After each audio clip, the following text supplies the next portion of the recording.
Welcome, Matt Brancasters, to what many would consider the opposite of car enthusiasm, which is the minivan, but you're wrong. I love this thing. Yes, it looks like it came straight out of SpaceX's 2042 lineup with its space design thing, but let me tell you, if you're looking to carry your 16 children and all of their accessories, this is definitely the minivan for you. In today's review, I'm going to show you the exterior. We're going to go into the interior, see how just cool it is. Yes, cool minivan, used in the same sentence.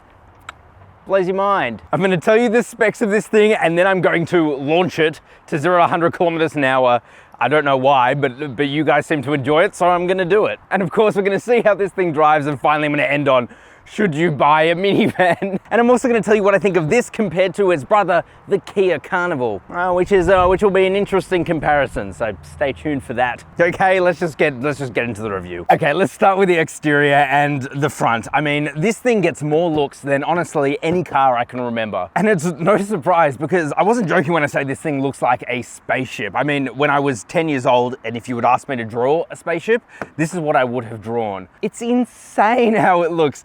This here is a functional light bar, runs across the entire front. You have these LED lights here. They are nice and bright. And of course the classic like Hyundai split headlight design thing, although you could hardly call that a headlight, could you? Up front we have this really cool grille. Most of it is blocked off, but still it looks pretty amazing. It looks like designer-esque, like for a minivan. This is a minivan. Like any good minivan as well, it does like slope down very steeply here. So it's like, where the hell do they fit the engine? But it's under there, and it's actually pretty good, as we'll get onto. Got a massive Hyundai badge there. Kind of feel they need to update the Hyundai badge. I don't know why. Let me guys know if you agree in the comment section below. Down the bottom, you get more grill thing, but otherwise that's it. They're kind of going for that minimalist look, and I think they've achieved it. Kind of like that low-res car, the car that like is meant to look like it's low resolution. It's kind of like that. Oh, look here, you do get your little camera here too, because that's part of the 360 camera system. This thing is fully loaded, by the way, and this is the Highlander spec, so it means that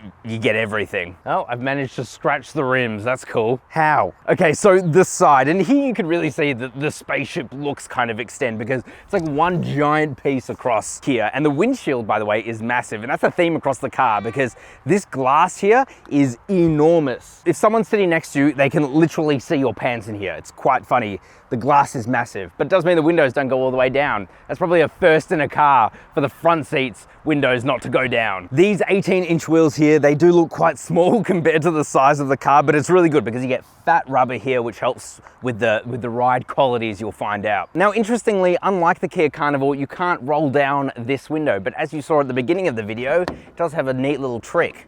Stop. Stop. Let's see if we can do it from here.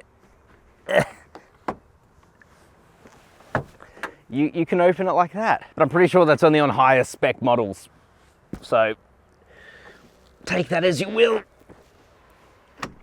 You got keyless entry and go, of course, and yeah, these doors are automatic. If that wasn't abundantly clear, you can use the key to open them, you can pull them from here, or you can use a button inside. Very cool. But yeah, I mean, otherwise, what is there to show you? It's a giant minivan. Oh, these windows, they also push open, by the way. And then we have the rear, which, you know, it doesn't look like much is going on here, but there is quite a lot. First of all, you get the parametric pixels that you got on the Ioniq 5. That's pretty cool. They are like individual LEDs, and they do look really cool, especially at nighttime. Even when the lights are on, they've got like this like 80s vibe to them, even though they look modern. I can't even explain them. You have a roof spoiler. Look at that. If you ever want to take this thing on the Nürburgring, feel confident that you'll have maximum grip. Staria badge kind of spelt out there, but underneath the glass, again, a very cool look. And then again, look at the glass size on this thing. This thing is literally a glass house. But like any minivan owner, you probably want to know what practicality is like, and check this out. First of all, the whole tailgate, literally the whole back of the car just goes up. You have to get out of the way,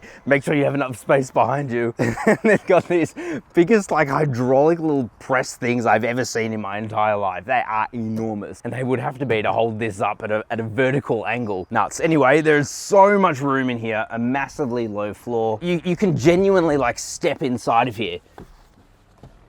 That is insane. And all the seats are pushed all the way back, and there is still plenty of space for adults. So if you are a family of 8 7-foot adults, Like, you'd probably fit in there, and all your luggage would fit in there too. It's not quite as customizable in how you can move things around as the Kia Carnival, where you can, you know, remove seats and whatever, but I mean, this one you can slide everything you need around, pull down that if you want to get even more room.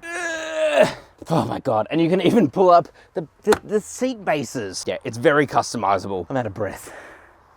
Okay, let's go talk interior. Okay, so what about the interior? Well, first of all, you've got to like step up to get into it because this thing is really high. I feel like I'm sitting higher than I remember I was in the Carnival, which would make sense because to achieve a flat floor, they would have had to raise it up so they could hide the transmission tunnel underneath for the all-wheel drive system. That was a lot of words. My apologies. Let's turn on the car because it is hot today. Oh, please, aircon. Oh God, please. Speaking of aircon, this aircon system is actually surprisingly good. It's kind of the same system that's in the Tucson, where it's like a pseudo piano black plastic, like digital, not real button thing, but it still works very well. Oh, give me my Coke. Let me tell you, it's really hard to film car reviews on a hot day, especially when you're by yourself and you have to move everything around. Let's start by talking about overall quality and feel. This definitely feels like a utility vehicle. Everything is kind of hard materials, which is actually a good thing if you have kids, because it means that these things don't really scuff and mark as easily as soft plastics. What has shocked me is the amount of storage space. So let's start from left to right, because I don't know how else to logically do this. We have a glove box here, not the world's biggest glove box, but it doesn't matter because of the amount of storage elsewhere. We have storage space here. We have another one here, which I think is dumb because now I can't see the instrument cluster. Imagine if like this clip breaks and it's just like always up there. You'd have to rip it out. Come on. That's just, I don't like that. That just seems dangerous. And the amount of people, by the way, that are definitely going to abuse that, put their phone here to watch something. What's wrong with people? But yeah, heaps of storage there too. You have storage up here in the doors. At the top, you have storage here just below that, and more storage before you hit more storage. There's literally 4 different like pockets on the door. Well, I failed at going left to right because we have more space down here. We have more space here, and we have a wireless charger here for your phone with more space to the side of that. Check out this massive center console. It's enormous and it's kind of modular too. You can take out the cup holders if you want to, and you can put whatever you really need inside of here. There's more storage like hidden like in it, behind it. The one thing is you don't have an armrest here. I've noticed that. That's kind of annoying. And yeah, you got the 2 cup holders here, you got a cup holder here, and you've got a cup holder up in the dash too. In terms of charging, as I said, wireless charger, you have a USB port here, another USB port, and a 12-volt socket. So all well and good. One of my favorite things about this is the seat, and not just the fact that it's this really nice leather. I also like that they've gone with this blue interior here. It's subtle, but it's cool. But you sit really, really high up. Like, I feel like I'm sitting as high as trucks, and I probably am. I mean, this thing is a pretty big minivan, but yeah, you sit really high up. Oh, and by the way, these seats are heated and cooled on this Highlander trim, so that's pretty swish, if you ask me. This steering wheel is awesome. It's a really nice feeling steering wheel. You'll find it on a lot of other Hyundais, but it does everything you really want. Very functional. You get paddle shifters here too, in case you want to rip this thing around. But no, that's actually very useful if you are towing things too and you want to stay in a higher gear going down a hill. So I like that. You get the new Hyundai stalks here. They feel very nice to press on. They've got like that diamond design to them, feel very bougie. Up ahead of you is a 10.25-inch digital instrument cluster. My only complaint is that it's really far away, and again behind this storage area. I just think it's so stupid. I mean, it's relatively functional. You can see enough information on it. It's very bright, color accurate, and the design of it changes when you put the car into its different drive modes: normal, eco, and sport. Now this infotainment, it's a bit of a mixed bag. You see, the screen itself is very good. Digital radio, navigation, wired Android Auto and wired Apple CarPlay, because yes, Hyundai are still in their battle with Google or Apple. They're not saying who it's with, but one of them. And for some reason that stops them from putting on wireless Apple CarPlay or Android Auto. And it's also got this really cool feature called passenger view, where I can see a bird's eye view of the rear seats. But it's a really cool feature, and I know that parents are really gonna enjoy that. So what's not to like then? Well, the speakers that it's connected to are beyond horrific. They are the worst speakers I have heard in any new car over the last 2 years. I mean, they sound horrific because as soon as any sort of bass comes on, the whole like interior starts to rattle. It's not because of fit and finish, it's the speakers themselves. They just suck. They suck so bad. That would make me get a Kia Carnival over this any day of the week. I hate it. You might think that's nitpicking. No, they're really horrible. But I won't talk about that anymore. The rest of it is very good. So yeah, the interior is a nice place to be, really functional for what it is, exactly how you would want it to be for a minivan, except for the speakers.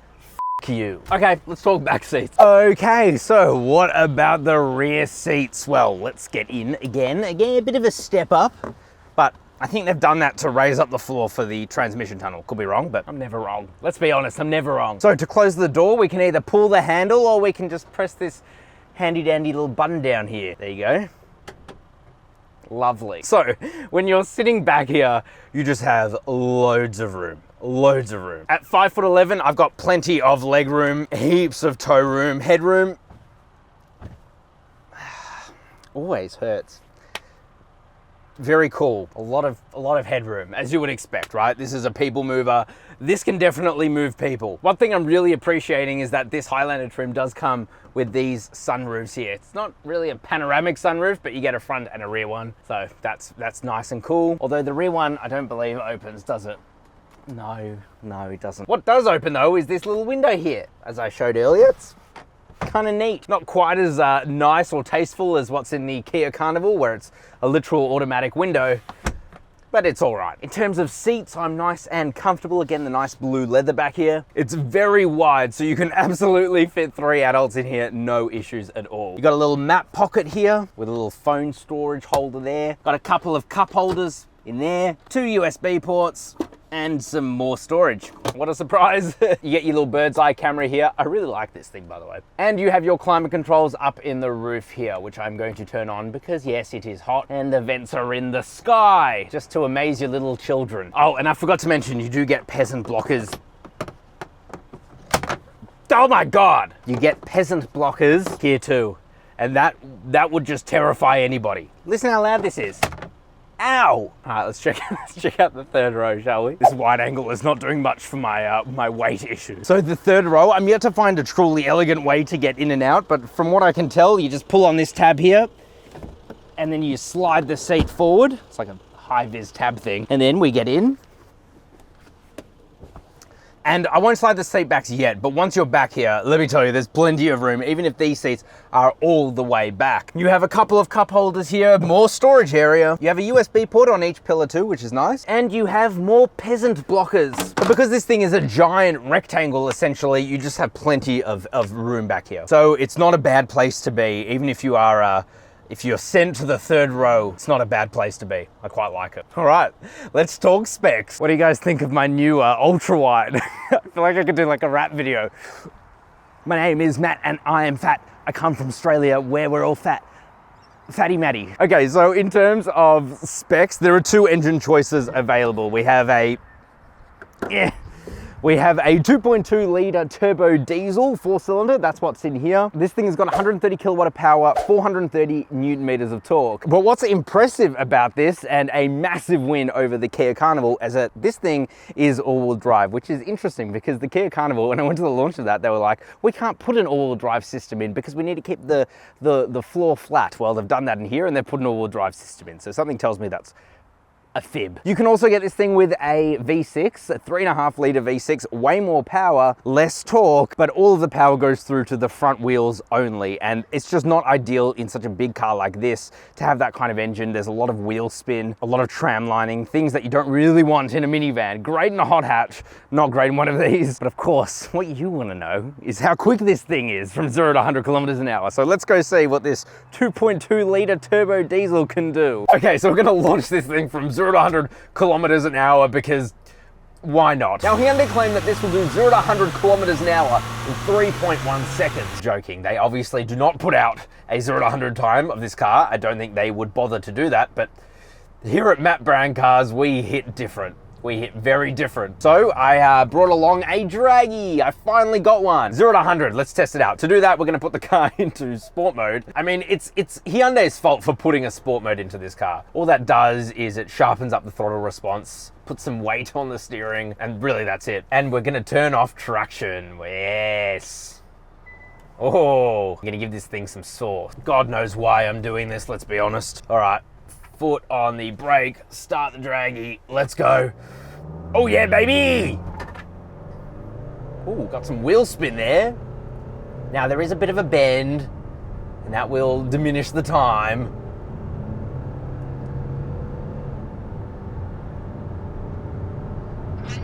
Oh my God. So at 113.38 seconds. It's actually not horrifically bad, but it's very bad. That's where I'd put it. But again, no one's expecting to drag race this thing, are they? Okay, after that useless segment, let's get back to specs. The Staria range actually kicks off at just over 53 grand, though you do get a pretty bare bones package. This one here, being the Highlander, starts at just under 70 grand, but that is for the V6 front wheel drive. As I said, you really should go for that turbo diesel. That adds about 3 grand, will get you to about $72,500 drive away. Okay, but how does this thing drive otherwise? Let's go take a look. Okay, so what better way to start the on-road testing than by driving it on undulating hills in a highway kind of setting? So we're going 90 kilometers per hour here, and let me tell you, it's actually really comfortable, which is extra surprising because there's no weight in the car right now. It's just me, and I weigh 10 kilograms. I weigh a lot more than that, but still, beside the point. The suspension dampening and the way it rides is really, really settled. And really, the biggest way that they've been able to achieve that is that it's built on an SUV platform. This shares the same underpinnings as like the Hyundai Palisade and Santa Fe. The biggest issue with the iMAX before this was that it was built on the iLoad platform. It was built on a cargo van platform, so it was never quite as comfy. Whereas this is genuinely probably the most comfortable people mover out there. I can't really notice a difference between this and the Kia Carnival, so take that as you will. But yeah, I can definitely say for cruising along the highway, this thing is super, super comfortable. And these roads that I'm on right now are really not very good, but I'm very, very comfortable. Road noise is not amazing, neither is engine noise because the engine is right in front of you, and so you can definitely hear the diesel engine working away. But if you do turn on the horrific speakers, then you know, it's okay, it's not the worst. Of course, what you're all subscribed for is me giving this thing the sauce. So let's give it the sauce. Come on. Oh yeah. Oh yeah, baby. Nice. Breaking the speed limit. I don't think this could go fast enough to break the speed limit. Oh. Oh. Speaking of breaking the speed limit, let's pass this L-plater. Ha ha. Don't do that. Just trying to learn how to give cars the sauce. Now, yes, this thing is not a speed demon, but I really like this engine. Now, speaking of engines, you really should go for the diesel. I've driven the V6 petrol in a few cars now, and while it's actually a surprisingly quick little engine, I say little, it's a 3.5 litre V6, it's not that little, but this is just better. It's more refined, paired up to this 8-speed torque converted transmission. It's very good. And really what seals the deal for me is the all-wheel drive. When you have all-wheel drive in a car like this, you're never scrambling for traction. That cannot be said when you have a front-wheel drive, especially with the V6, because it has a decent amount of power. And even in the Kia Carnival, which is front-wheel drive with the same engine, even that one has a lot of torque steer because you have a lot of torque coming out of this engine. As I said, I'm just really comfortable driving in this thing right now, especially with all its active safety tech. And this really, to me, is what differentiates it from its competition. Because essentially this thing will drive itself. It's got lane centering assist, lane keep assist. It's got literally every safety system under the sun. And then when you combine that with the fact that it's built on an SUV platform, it does the job very, very well. One thing I've definitely noticed driving this thing around is just how light the steering is, which is exactly how you want it in a minivan like this. I said this in my Kia Carnival review. These are the only cars that you truly notice that it's electric steering, because it even makes a whirring noise when you turn the steering wheel. It's very electric. In fact, I've been actually driving this thing around mostly in sport mode because I just personally prefer a heavier steering feel. And as we give this thing some sauce around the twisties, yeah, there's a lot of body roll, But what better way to show you this thing's handling prowess than by giving it some sauce up, saucy quarter. So let's go. Oh, a good amount of torque there. Oh God, this is sketchy. Oh my God, the understeer. The understeer is on another level. Okay, come on. Come on, baby. We're like hardly touching the speed limit here. This is sketchy. This is the sketchiest thing I've done on Map Brand cars. But we made it. I'm so sorry, car. I'm so sorry. Yeah, look. I don't think that's what it's designed for, and it's not very good at it either. So I think we'll just keep cruising along for now. And honestly, one of the best things about this is the fuel economy. The fuel economy I'm getting right now is about 10 liters per 100 kilometers. That is with me driving like an absolute hooligan. This thing is actually pretty fuel efficient, way better on fuel than the V6. I mean, there's nothing really else for me to say about how this thing drives. It drives fine, right? You know, it does an okay job at what it's meant to do, and that's it. There's nothing else. So as we go around this roundabout and hope to not topple over, let's give you my final verdict on this thing. So what's my final verdict on the Hyundai Staria? Is it the car of your dreams? Well, that's for you to decide. But in terms of would I buy one, for 80 grand, it's a lot of money. You would really need to have a very large family or be using this for business purposes in order to justify buying something like this, really over a Kia Carnival, because the Kia Carnival is essentially the same car, has plenty of room. The only real downside to that is it doesn't have the all-wheel drive system, but it's more of an SUV than this. This is a true blue minivan. I really like this thing, but it has a use case and it's not gonna be for everybody. It's really gonna come down to personal preference and how much you're willing to spend. They're really similar. As you would expect, they're essentially the same car. And this is just that little bit bigger, better, but more expensive. But let me know what you guys think of the Hyundai Staria down in the comment section just below that like button. Would you buy one of these? Have you bought one of these? Do you love or hate the way it looks? Share the video with a friend, of course. Subscribe to the channel if you're new. You know what to do. Thank you guys very much for watching, and I'll see you next week.